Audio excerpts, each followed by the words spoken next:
dipilih, maka tampillah tengah daripada itu.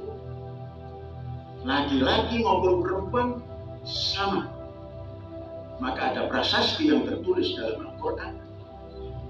Innal muslimin wal muslimat, wal mu'minin wal mu'minat, wal qanitin wal qanitat, was shadiqin was shadiqat, was sabirin was sabirat, wal khashi'in wal khashi'at, wal mutasaddiqin wal mutasaddiqat, was shaimin was shaimat, wal hafidhina furujahum wal hafidhat, wal dzakirina Allaha katsiran wal dzakirat, a'adda lahum maghfiratan wa ajran 'aziman.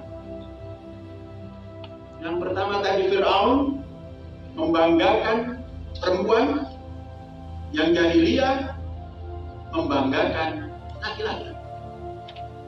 Datanglah pimpinan ketika itu Nabi Muhammad menyamaratakan al-muslimin al-muslimat. Mengapa disebutkan al-muslimin al-muslimat? Karena Nabi Muhammad sudah memberi jawaban pada Badui yang datang. Qalatil a'rabu amanna. Gusti Kanjeng, saya sudah beriman. Apa jawaban Kanjeng Nabi? Lam tu'minu walakin qulu aslamna. Diakomodir di sini. Yang model-model Badui-Badui itu diakomodir. Al-muslimin wal muslimat, mukminin, mukminat, dua ini seimbang. Apa keseimbangannya?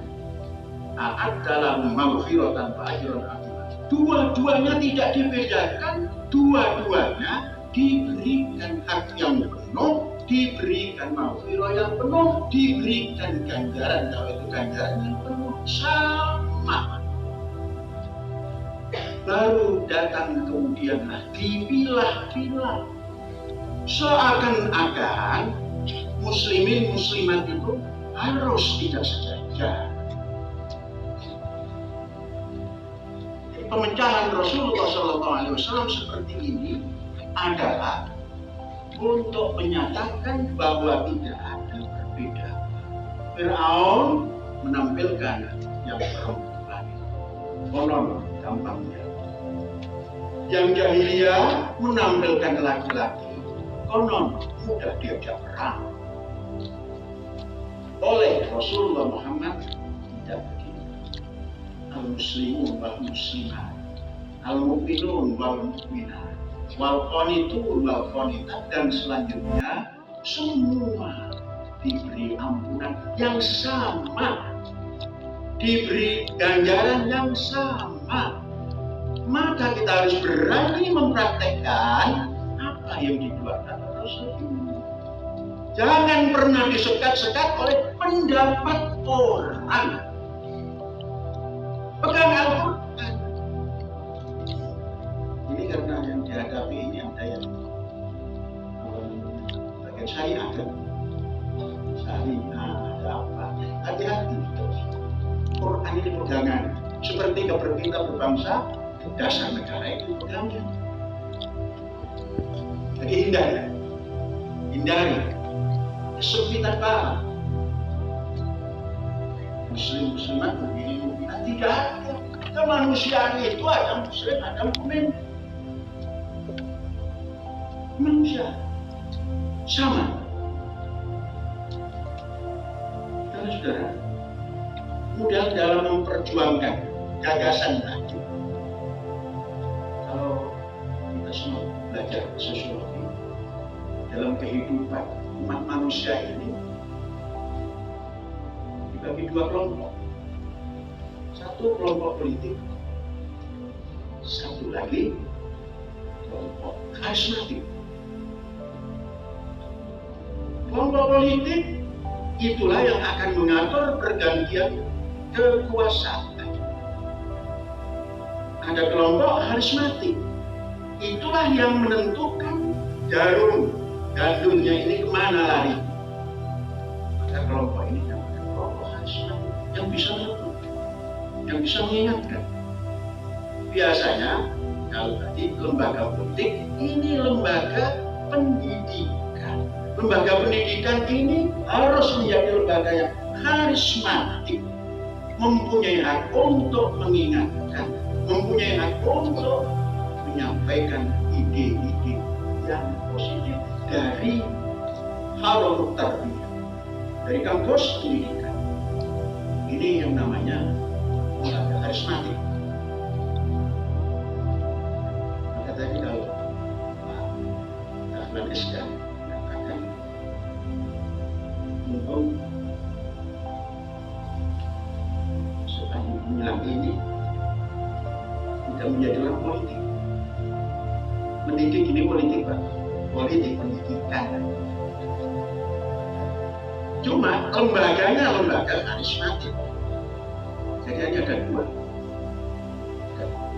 Lembaga politik, lembaga karismatik. Maka dalam kehidupan secara luas, maka akan tumbuh kelompok intelektual, kelompok yang spiritual. Intelektual biasanya untuk menggabungkan politik supaya tidak serong. Kelompok spiritual untuk memberikan gagasan-gagasan supaya semua ini bisa maju bersama. Jadi dua itu selalu ada. Saudara-saudara sekalian, maka dalam menghadapi apapun, biasanya kelompok karismatik itu melihat angel yang dibuat orang.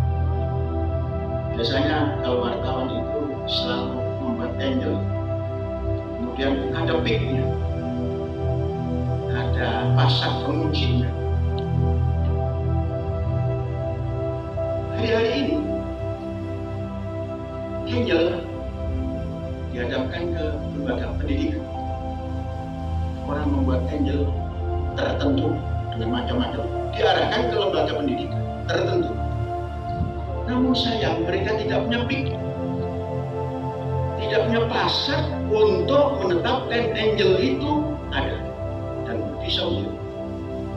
Maka lembaga karismatik ini bisa membelokkan angel itu kepada yang membuat angel karena bisa memberikan pasar. Contoh, satu lembaga pendidikan buat angel pusat teror, pusat radikalis, pusat macam-macam angel, tapi tidak memiliki peak, tidak memiliki pasar untuk menetapkan itu bukti. Maka gagallah yang membuat itu oleh lembaga karismatik atau lembaga pendidikan, dibelokkan angel yang membuat masuklah ke membuat mengaku apa takutnya di sini tidak ada polisi Densus 88 yang masuk ke Al-Zaitun. Paling yang masuk ke Al-Zaitun itu adalah intel polisi dari Polres yang gak bakalan menangkap teroris kalau nggak bawa apa namanya, kalau sikap bayan itu bolong kalah. Maka sang lembaga karismatik tinggal merubah arah angel itu kepada sang pembuat angel dengan peak di sana.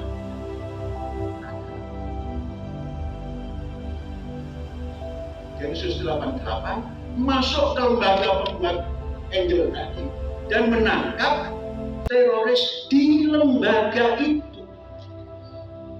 Nah itu menjawabnya kalau lembaga karismatik itu begitu saja. Maka polisi yang kesini yang menginteli, bukan menginteli, tugas untuk mengamankan. Biasanya tugas untuk mengamankan itu pakai polisi, ya. Sekarang pakai biasa preman, bukan preman bahasa sekarang, ya preman bahasa Belanda, freeman. Apa kata Pak polisi? Iya ya. Kan Densus 88 itu sehukum dengan saya. belum pernah Anda datang ke lembaga pendidikan, apatah lagi yang di Indramayu, ya? Karena kita Indramayu. Yang ada kok justru di Jakarta ya. Kemudian lembaga yang mengatakan tunjuk halal haram supaya dibeli. Di situ letak yang dinamakan Densus 88 mencopot. Dan yang dicopot itu bukan gambling-gambling, staf daripada pembuat fatwa. Nah, inilah kalau kita tidak diawal, arah angelnya kepada kita, dan andainya dia punya pik, kita tidak bisa ngomong. Karena mengarahkan kepada kita dan tidak punya pik, kita belok. Inilah mana Pak Sobat ini.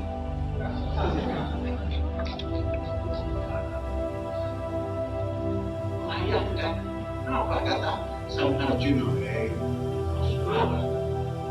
Odo mampu dadaku sampai maju. Sopo sing ngirim pasukan? Antum. Ya, Densus 88. Terima kasih Densus. Bisa menangkap teroris yang tidur dengan bantal fatwa. Di sini kalau lembaga karismatik itu ngomongnya ya begini, karena tidak punya kursi apa-apa, hanya punya gagasan didagangkan untuk masuk pada tatanan dunia, khususnya